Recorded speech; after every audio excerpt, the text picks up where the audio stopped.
850,000 Bitcoin vanished from a single exchange. $40 billion erased in under a week. Billions in customer deposits quietly moved into a private trading firm with no disclosure. These aren't isolated incidents, they're a pattern, stretching back over a decade.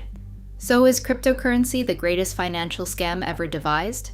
Or is something far more complicated buried beneath the wreckage?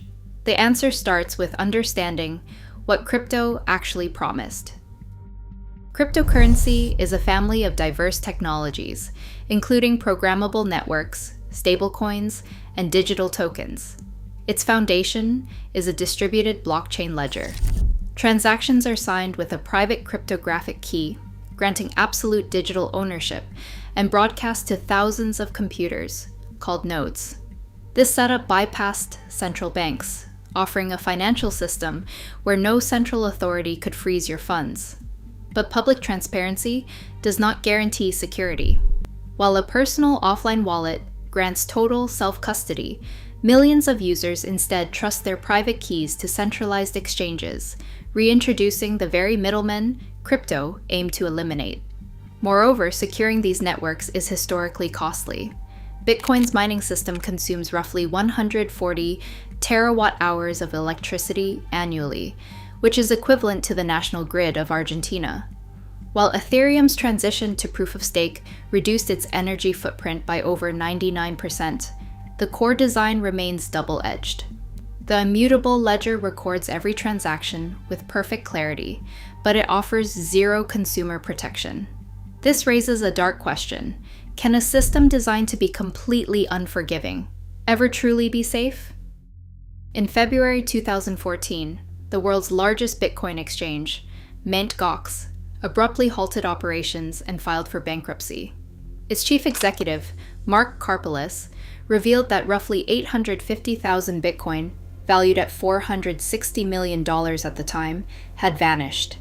This first major crisis proved that when users outsourced private keys to a centralized platform, they recreated the exact vulnerabilities of traditional banking, with none of the safety nets. While Mt. Gox exposed structural insolvency, the next wave of failures targeted investor psychology. In 2016, BitConnect launched, promising guaranteed monthly returns of up to 40% through an automated trading bot.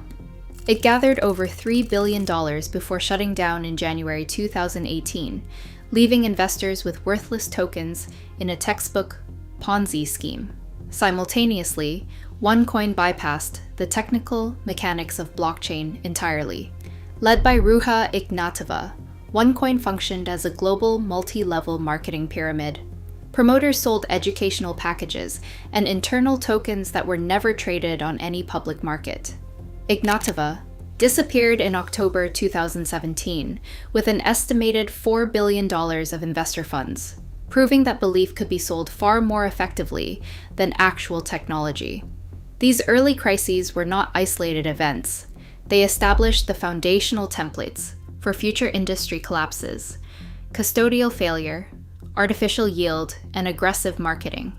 Yet, as the market began its rapid expansion, these warning shots went unheeded, setting a precedent that the wider market seemed determined to repeat. In November 2022, the illusion of mainstream crypto safety shattered. FTX, an exchange valued at $32 billion, collapsed into bankruptcy almost overnight. Unlike early obscure platforms, FTX had built immense public credibility. Its founder, Sam Bankman-Fried, lobbied lawmakers in Washington, while celebrity spokespeople like Tom Brady and Stephen Curry backed the platform's claims of safety and regulatory compliance. But behind the arena naming rights and primetime commercials lay a hidden financial reality. Court filings and Securities and Exchange Commission complaints later revealed that FTX had routinely transferred customer deposits to its sister trading firm, Alameda Research, without user knowledge. This was not a standard trading loss. It was a coordinated diversion of billions to cover speculative investments, luxury real estate, and political campaign donations. When a wave of withdrawal requests exposed the missing assets, the bankruptcy process uncovered a $10 billion deficit. On November 2, 2023, a federal jury found Bankman-Fried guilty on 7 counts of wire fraud and conspiracy. This prosecution, coordinated by the Department of Justice and the Securities and Exchange Commission, turned a sudden market crash into a landmark criminal case. If a heavily promoted, politically connected exchange can disappear with $10 billion of user capital, it forces a cold reality. Can any centralized custodian in the digital asset market truly be trusted? In May 2022, the vulnerability shifted from human custodians to autonomous code. Terra's algorithmic stablecoin, UST, was designed to maintain its $1 peg through automated smart contracts linked to its sister token, LUNA. When a wave of large withdrawals hit, the algorithm triggered a reflexive spiral.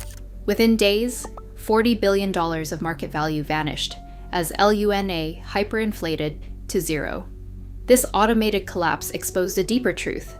In decentralized finance, code is law, and flawed code is fatal. On June 18, 2016, an attacker exploited a re-entrancy vulnerability in the decentralized autonomous organization, siphoning 3.7 million Ethereum. The community forced a controversial network split to recover the funds, challenging the core principle of immutable code. Today, this code-level risk feeds a highly specialized exploit ecosystem. Smart contract bugs, Oracle price manipulation, and sudden rug pulls have drained billions. While the public ledger records every transaction, transparency does not guarantee security. Federal investigators have successfully traced fund movements using transaction graph analysis to seize $3.6 billion linked to the 2016 Bitfinex hack. Yet sophisticated laundering networks routinely break these breadcrumb trails by routing assets through privacy mixers like Tornado Cash, cross-chain bridges, and OTC brokers. Operations like the $2 billion plus token Ponzi successfully obscure their destination. The ledger remains permanently open, but when the code breaks, who is left to enforce the law? Centralized exchanges, market makers, and custodians now control the majority of digital assets, reintroducing the very middlemen the technology was designed to bypass. This shift occurs because self-custody is technically unforgiving. Losing a private key means permanent loss.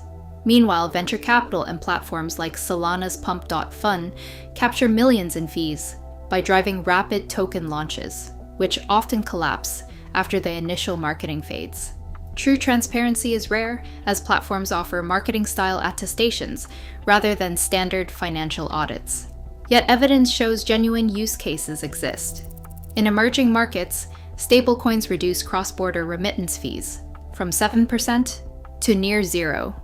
But does this utility outweigh the widespread damage of speculative collapses, or has crypto simply rebuilt the traditional financial system under a different name? The Securities and Exchange Commission and the Department of Justice now chase fraud case by case, but structural gaps remain. Opaque stablecoin reserves, weak cross-border coordination, and undefined asset classifications leave consumer savings permanently exposed. This institutional vacuum translates directly to devastating human loss. When platforms like Celsius, BlockFi, and Quadriga CX collapsed, they froze billions in customer deposits, revealing a stark legal asymmetry. Users had unknowingly surrendered ownership of their assets in the terms of service, enabling high-risk rehypothecation. For Ohio retiree Carlos Santos, this meant losing $150,000 of life savings. For small business owner Linda Eng, it wiped out $45,000. Protecting capital in this environment requires strict personal discipline. Viewers must watch for key red flags: unrealistic guaranteed yields, anonymous development teams, and unaudited code. Mitigating these risks demands strict self-custody, third-party verification, and rigorous skepticism.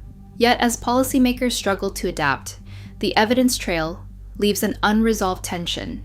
Can genuine financial utility Ever safely coexist with a system that makes large-scale fraud unusually easy to scale? We stand at a tense financial crossroads. As decentralized code merges with traditional power, the boundary between breakthrough innovation and systemic risk remains razor thin. Ultimately, the true cost of this experiment is not just capital, but trust itself. What do you think? Share your thoughts below.